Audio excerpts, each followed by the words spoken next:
وبركاته. الحمد لله وكفى وسلام على عباده الذين اصطفى وعلى آله التقى وصحبه نجوم الهدى. أما بعد فأعوذ بالله من الشيطان الرجيم. بسم الله الرحمن الرحيم. إن الذين آمنوا وعملوا الصالحات سيجعل لهم الرحمن ودا.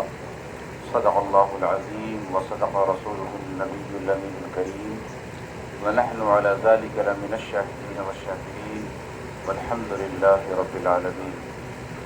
انتہائی عقیدت و محبت کے ساتھ بارگاہ رسالت مآب صلی اللہ علیہ وسلم میں ہدیہ درود و سلام پیش کر لیں. اللہم صلی علی سیدنا و شفیعنا و مولانا ملجانا محمد معدل الجود والکرم وآلہ وصحبہ وبارک وسلم کما تحب وترضى بن نصلی علیہ الف الف مرہ فی کل لمحہ. معزز علماء کرام، حفاظ کرام، سامعین، عوام اہل سنت، آج ہم اور آپ سب کی مشترکہ خوش بختی ہے، سعادت ہے کہ آج دیولی کی سرزمین پر آفتاب طریق نقشبندیہ جلوہ گر ہیں. آج ہمارے درمیان ایسی اولوالعزم ہستی موجود ہیں، ان کی آمد ہو چکی ہے کہ جو اس وقت ہندوستان کی سرزمین پر سلسلہ نقشبندیہ مجددیہ کی ایک پہچان ہے، اور آپ کے ذریعے سے ہزاروں بندگان خدا کو اللہ کی معرفت کا، اللہ کے قرب کا راستہ ملا. یعنی مرشد کریم، مرشد برحق، جانشین قطب بنارس، جانشین شعب الخیرات، جانشین حضور شیخ المشائخ، پروردہ مشائخ نقشبندیہ، مظہر کمالات امام ربانی، حضور شیخ العالم دامت برکاتہم العالیہ، آپ کی سرپرستی میں آج کا یہ پروگرام رواں دواں ہے. یہ صاحب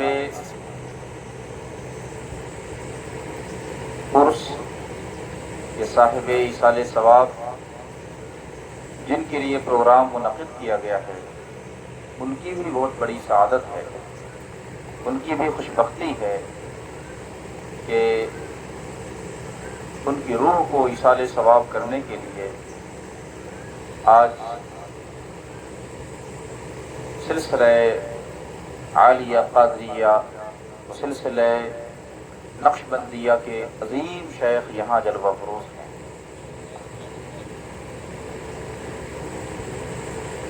حضرت کی آمد کا ہم سب خیر مقدم کرتے ہیں، اور جتنے بھی علماء اور مشائخ حضرت کے ساتھ اور مہمان تشریف لائے ہوئے ہیں، ہم سب کا بھی استقبال کرتے ہیں. جب سے مبارک پور کی سرزمین پر حضرت کے قدم پڑے ہیں، ایسا محسوس ہوتا ہے کہ روحانیت کی ایک باد ایسی فضا ہموار ہو چکی ہے، باد بہار چل رہی ہے جو تھمنے کا نام نہیں لے رہی ہے. یقیناً یہ بہت بڑے ظرف کی بات ہے. اتنی دور سے دھوپ کی شدت میں،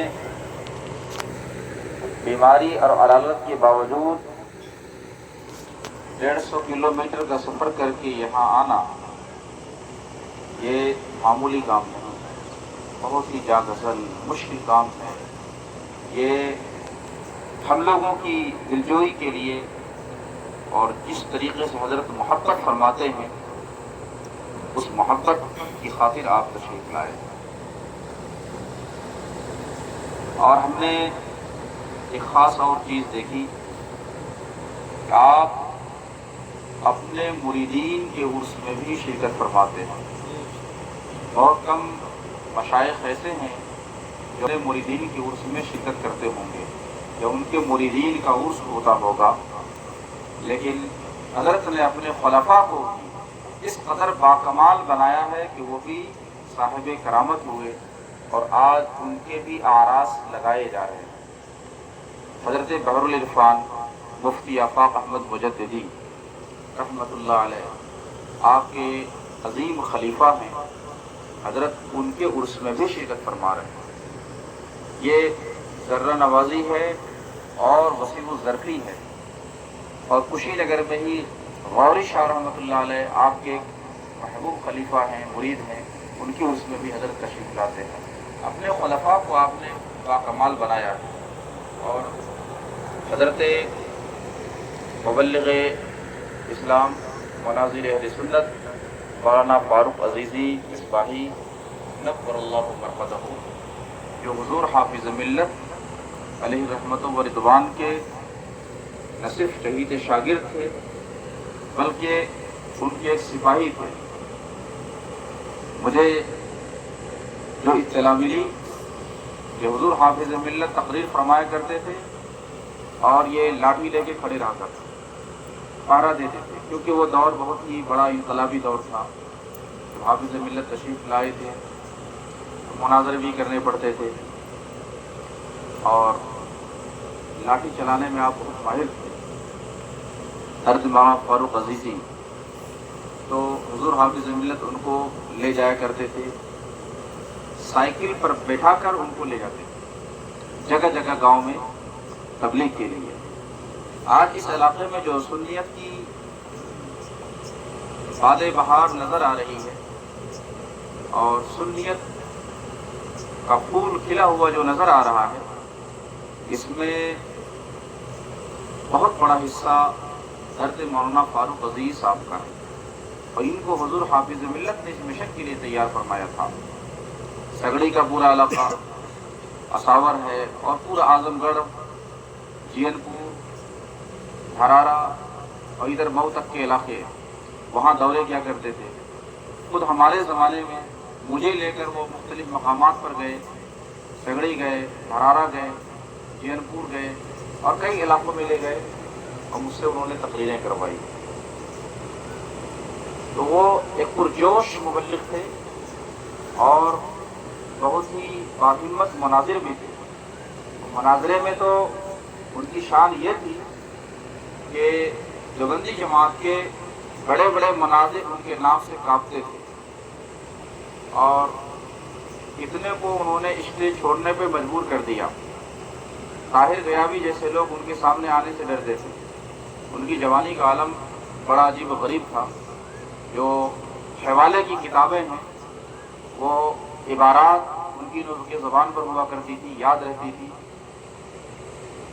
اور ان کے اندر بے شمار خوبیاں تھیں، اور درسی صلاحیت بھی بہت اچھی تھی، لیکن ان کو پڑھانے کا موقع نہیں ملا مدرسے میں۔ ان کے علم کا اندازہ اس سے لگا سکتے ہیں کہ حضور خیر الازکیاء عمدۃ المحققین حضرت علامہ محمد احمد مصباحی صاحب قبلہ ان کے درسی ساتھیوں میں ایک ساتھ فارغ ہوئے، اور اس زمانے میں جو بھی ہوتے تھے وہ سب باکمال ہوتے تھے۔ اگر آپ کسی ادارے میں پڑھانے کے لیے بیٹھتے تو کہیں شیخ الحدیث ضرور ہوتے یا خود المدرسین ہوتے، لیکن آپ کو خلیج کی شہروں میں رہنے کا موقع ملا، اور وہاں تحسین رضا صاحب نے بتایا کہ 15 سال خلیجی ریاستوں میں انہوں نے گزارے، اور وہاں سے جو خدمت ہو سکتی تھی دین کی وہ انہوں نے کرنے کی کوشش کی۔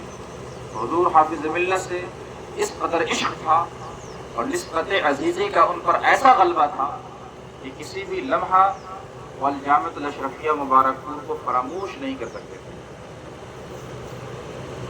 اور جب بھی ضرورت پڑی پیسے سے تو مدد فرمائی، لائبریری کو ضرورت پیش آئی، کتابیں فراہم کی، تو یہ ان کی خدمات ہیں۔ حدیث پاک میں ہے عن نبی ہریرہ قال قال رسول اللہ صلی اللہ علیہ وسلم اذا مات الانسان انقطع عمله الا من ثلاث، جب انسان کا انتقال ہو جاتا ہے تو اس کا عمل منقطع ہو جاتا ہے، یعنی اب تو عمل کر نہیں سکتا، مگر تین چیزیں ایسی ہیں جو کنٹینیو جاری رہتی ہیں۔ فرمایا صدقۃ جاریہ او علم ينتفع به او ولد صالح يدعو له، ایک صدقہ جاریہ ہے تو انہوں نے کوئی ایسا کام کیا جس کا ثواب کنٹینیو ان کو ملتا رہے، مثلا کنواں کھدوا دیا اور پمپ لگوا دیا، یا کوئی نیک کام کیا، کسی کو عالم دین بنا دیا، تو اس کا ثواب ملتا رہے گا۔ اس کے بعد علم ينتفع به، وہ علم جس سے فائدہ اٹھایا جائے۔ یقیناً انہوں نے علم کی راہ میں بھی قربانیاں پیش کی، ادارے کو مضبوط کیا، الجامعۃ الاشرفیہ کے فروغ میں اور اس کی توسیع میں کلیدی کردار ادا کیا۔ اور جس وقت یہ جو عالیہ بلڈنگ کے اس طرف میں جو زمین ہے بہت بڑی پڑی ہے، اور وہاں پہ ایک تنازع کھڑا ہو گیا تھا غیر مسلموں کے ساتھ، اور وہ زمین دینے کے لیے راضی نہیں تھا، اور کوشش کی ان لوگوں کی زمین پر قبضہ کرنے کی، تو اس وقت درجنوں گھوڑے اور گھوڑیوں کو لا کر باندھنے والی جو شخصیت تھی وہ حضرت مولانا فاروق عزیز صاحب کی تھی، اور وہاں پہ انہوں نے گھوڑے باندھے، پھر اس زمین کو پورا لیپ کر اس کو برابر کیا، اور جب ادھیکاری افسران آئے تو انہوں نے دیکھا یہ تو پہلے سے یہاں پر سمجھ لیے ان لوگوں کا قبضہ ہے، اور یہاں پر کوئی مندر کے آثار نہیں، کوئی بھی کچھ بھی نہیں ہے، تو اس طرح سے انہوں نے اس زمین کو بچایا۔ ایک لمبی تاریخ ہے جس کو بیان کرنے کے لیے وقت چاہیے، تو وہ زمین آج اس پر جو کنٹرول ہے اس میں حضرت کا بہت بڑا ہاتھ ہے۔ اس طریقے سے آپ دیکھیں تو یہ پورا خطہ منازع کی ضرورت پیش آتی تھی، وقتاً فوقتاً حضور حافظ ملت ان کو بھیج دیا کرتے تھے۔ تو اس علاقے کی سنیت کو آباد کرنے میں، زندہ رکھنے میں حضرت کا بہت بڑا کردار ہے۔ حضور حافظ ملت کا خاص فیض آپ پر تھا، اور ان کو نسبت نقشبندیہ بھی حاصل ہے۔ حضور شیخ العالم کا فیض ان کو مکمل طور پر حاصل ہے، الحمدللہ۔ اور میں ایک واقعہ بیان کر دینا چاہتا ہوں کہ مثال سے قبل کی بات ہے کہ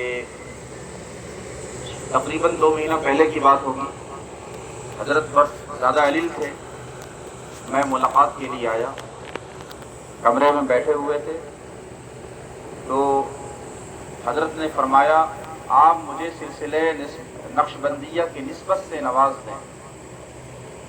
تو مولانا تحسین رضا صاحب کی درخواست پر ہم نے ان کو سلسلے نقش بندیہ کی جو حضور سے مجھے اجازت ملی تھی وہ اجازت ہم نے ان کو پیش کر دی۔ سلسلے نقش بندیہ کی اجازت اور جو خلافت ہوتی ہے مولانا فاروق عزیز صاحب کو مرنے سے کئی مہینہ قبل ہم نے پیش کی۔ تو اس اعتبار سے یہ حضور شیخ العالم کے خلفاء میں بھی شامل ہے، یہ نسبت ان کو حاصل ہو گئی الحمدللہ۔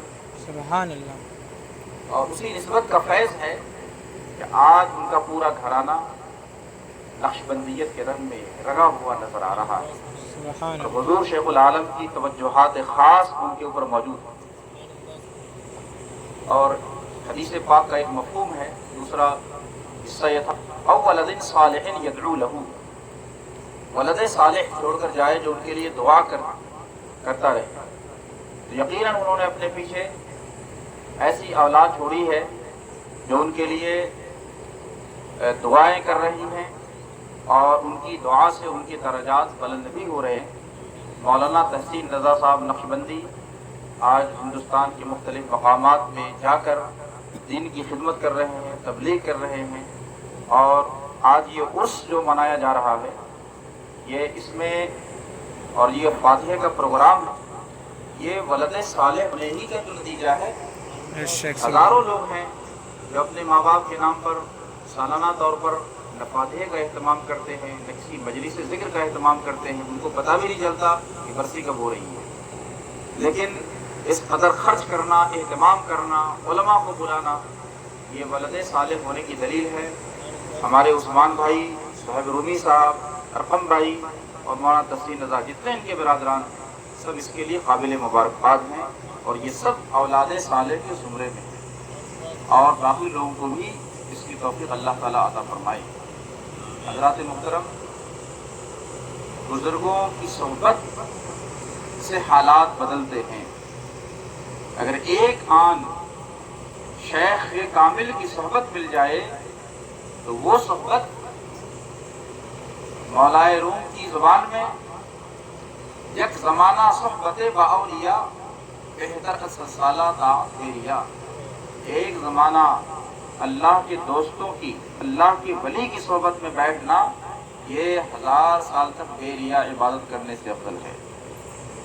تو آپ لوگ بڑے خوش نصیب ہیں کہ شیخ وقت کی صحبت میسر ہے، جن کی قلوب کی انوار سے اور جن کی توجہات سے مردہ دل زندہ ہوتے چلے جا رہے ہیں۔ سبحان اللہ۔ دلوں کو اگر زندہ کرنا ہے تو شیخ کامل کی صحبت ضروری ہے۔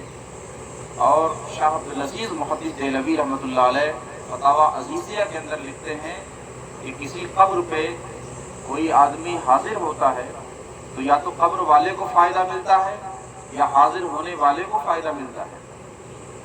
اگر صاحب قبر کا مقام بلند ہے، وہ اللہ والا ہے، روحانیت والا ہے، اور جو حاضر ہونے والا ہے ان کا مقام اتنا بلند نہیں ہے، تو ان کا فیض حاضر ہونے والے کو مل جاتا ہے۔ سبحان اللہ، سبحان اللہ۔ اور اگر کسی قبر پر ایسے بزرگ کی آمد ہو رہی ہے کہ جن کا مقام اللہ کے نزدیک صاحب قبر سے نہایت بلند ہے، ان کا تصرف بہت قوی ہے، روحانیت اعلیٰ ہے، تو اس کا فائدہ صاحب قبر کو ہو جاتا ہے، اور ان کی توجہ سے ان کے مقام کو اللہ تعالیٰ بلند فرما دیتا ہے۔ سبحان اللہ، سبحان اللہ۔ یہ بات حضرت سراج الہند شاہ عبدالعزیز محدث دہلوی رحمۃ اللہ علیہ نے لکھی ہے۔ تو